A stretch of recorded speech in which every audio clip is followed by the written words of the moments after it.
स्वागत है दोस्तों मेरे चैनल परम इलेक्ट्रॉनिक्स में। तो चलिए आज हम डिस्कस करने वाले हैं कि हमारे एलईडी बल्ब जो आजकल हम बहुत इस्तेमाल करते हैं उसका इंटरनल सर्किट डायग्राम कैसे होता है।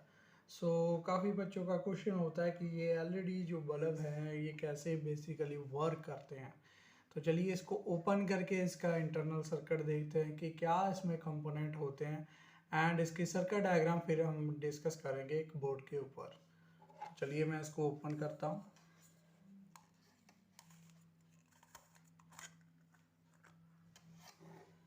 तो ये हमारे पास एलईडी बल्ब का सर्किट इस तरह से दिखेगा। जैसा कि आप देख रहे हैं इसमें, ये हमारे पास जो लगे हुए हैं ये एलईडी डायोड में आपको दिखाता हूँ। This one are the LEDs.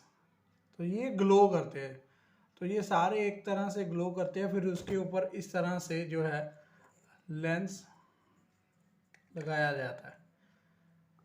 इसकी अगर फर्दर सर्किट देखें आप, तो बेसिकली ये वर्क कैसे करता है डीसी सप्लाई के ऊपर। पर हमारी जो सप्लाई है वो हम एसी सप्लाई करते हैं। तो कोई ऐसा सर्किट होगा जो एसी को डीसी में कन्वर्ट करेगा। एसी को डीसी में कन्वर्ट करने के लिए दो तरीके हैं। एक तो ट्रांसफार्मर यूज़ करके, रेक्टिफायर यूज़ करके हम कन्वर्ट कर सकते हैं। दूसरा बेसिकली हम ट्रांसफार्मर लेस सर्किट को इस्तेमाल करके कर सकते हैं। ज़्यादातर एलईडी बल्ब में ट्रांसफार्मर लेस सर्किट होता है। हम देखते हैं कि कैसे काम करता है। उसके लिए सबसे पहले मैं आपको शो करवा देता हूँ। ये बेसिकली जो आप देख रहे हैं दो कैपेसिटर है। पहला कैपेसिटर इनपुट की साइड ये यूज़ होगा। बेसिकली इसी कैपेसिटर को बेसिकली हमने सर्किट में आपको दिखाऊंगा, ये ड्रॉप करेगा, स्टेप डाउन करेगा 230 वोल्ट को। इसके साथ कुछ रेजिस्टेंस पैरेलल में रखेंगे जो फर्दर इसकी हेल्प करेंगे और सर्किट को प्रोटेक्ट भी करेंगे। फर्दर जो एसी टू डीसी आपकी वर्किंग है यानी कि कन्वर्शन है वो हमारे पास डायोड की हेल्प से करते हैं। ये डायोड्स लगे हुए हैं जो कि ब्रिज फॉर्म में बेसिकली यहाँ पर लिखा भी हुआ है, आप ध्यान से देख सकते हैं D4 D3 D2 D1। ये ब्रिज सर्किट की तरह फॉर्म करके एसी टू डीसी कन्वर्शन जो है प्रोवाइड कर देते हैं। और फर्दर आप देखिए, अगर मैं और आपको जूम करके बताऊं तो ये R1 जो देख रहे हैं एक रेजिस्टर जो कि इसके ऊपर ही फैब्रिकेट किया SMT रजिस्टर है।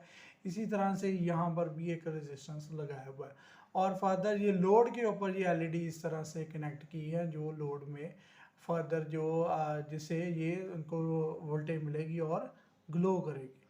तो अभी हम चलिए इसका सर्किट जो है वो डिस्कस करते हैं।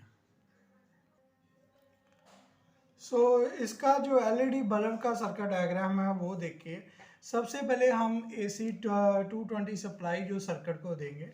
तो ये जो कैपेसिटर था जो मैंने आपको शो किया जो कि 474J 400 वोल्ट का जो कैपेसिटर है, इसको हम इस्तेमाल करते हैं। यहाँ पर लिखा भी है 400 वोल्ट, मैक्सिमम 400 वोल्ट को इसको ये हैंडल कर सकता है। अगर 220 वोल्ट हम प्रोवाइड करें तो RMS वैल्यू जो कैलकुलेट करें 311 वोल्ट की आ जाती है। तो बेसिकली 311 तो अवेलेबल नहीं, 400 वोल्ट की कॉन्फ़िगरेशन का कैपेसिटर मिल जाता है, उसको हम लगाते हैं। जैसे ही एसी सप्लाई हम प्रोवाइड करते हैं तो ये एसी सप्लाई फर्दर इसी कैपेसिटर को जो है वो चार्ज करेगी पीक वैल्यू तक। उसको बेसिकली हमने डिस्चार्ज भी करना है, क्योंकि अगर डिस्चार्ज ना हुआ, उसको ऑफ कर दिया तो वो चार्ज कंसीडर करेगा। अगर किसी ने बाई चांस मान लो अगर सर्किट देख लीजिए कोई टच कर देता है तो शॉक लगने का भी चांस है, जो जिसकी वजह से ये रेजिस्टेंस हम पैरेलल में लगाते हैं उसको ड्रॉप अप करने के लिए, जिसको हम डिस्चार्जिंग रेजिस्टेंस भी बोल देते हैं। ये जो 220 ओम का रेजिस्टेंस देख रहे हैं ये पूरे सर्किट में फर्दर ये ज़्यादा एकदम से चार्जिंग नहीं होने देगा, क्योंकि रेजिस्टेंस लगा लिया बैकवर्ड पाथ पे ऊपर। धीरे धीरे वापसी होगी सिग्नल की, जिसकी वजह से धीरे धीरे कैपेसिटर जो है चार्ज करेगा।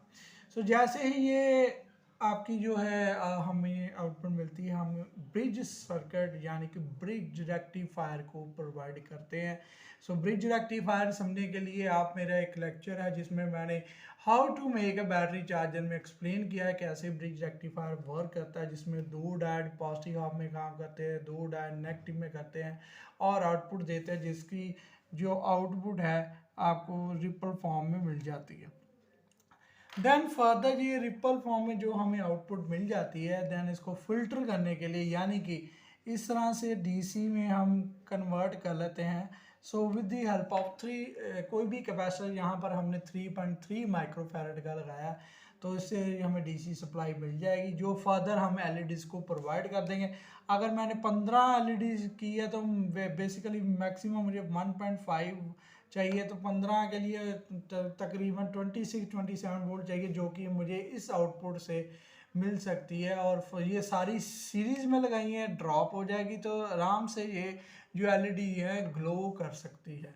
तो बेसिकली ये सर्किट ज़्यादातर इस्तेमाल किया जाता है, ट्रांसफार्मर बिल्ड करेंगे थोड़ा हैवी सर्किट बन जाता है, उसको ज़्यादातर इस्तेमाल नहीं करते।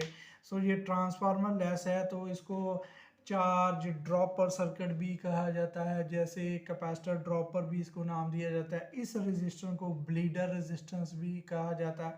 तो इस तरह से जो एलईडी बल्ब है जो मैंने आपको शो करवाया था ये वाला, सो इस तरह से इसका इंटरनल सर्किट है। ये आप अगेन मैं फिर से आपको बता देता हूँ, ये ब्रिज रेक्टिफायर है और ये इसके जो कैपेसिटर हमने देखे हैं। तो बड़ा ही सिंपल वे में अगर कोई चाहे तो अपना एक एलईडी बल्ब जो है डिज़ाइन कर सकता है। उसको एक रिबन एलईडीज़ के एक छोटी सी वो जो है पेयर चाहिए, 14 का पेयर ले ले, 16 का पेयर ले ले।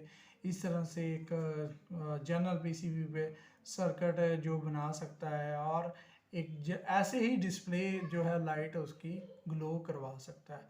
सो बेसिकली इस तरह से ये वर्क करता है। मेरी इस वीडियो को लाइक एंड शेयर करना मत भूलिए। Thank you very much.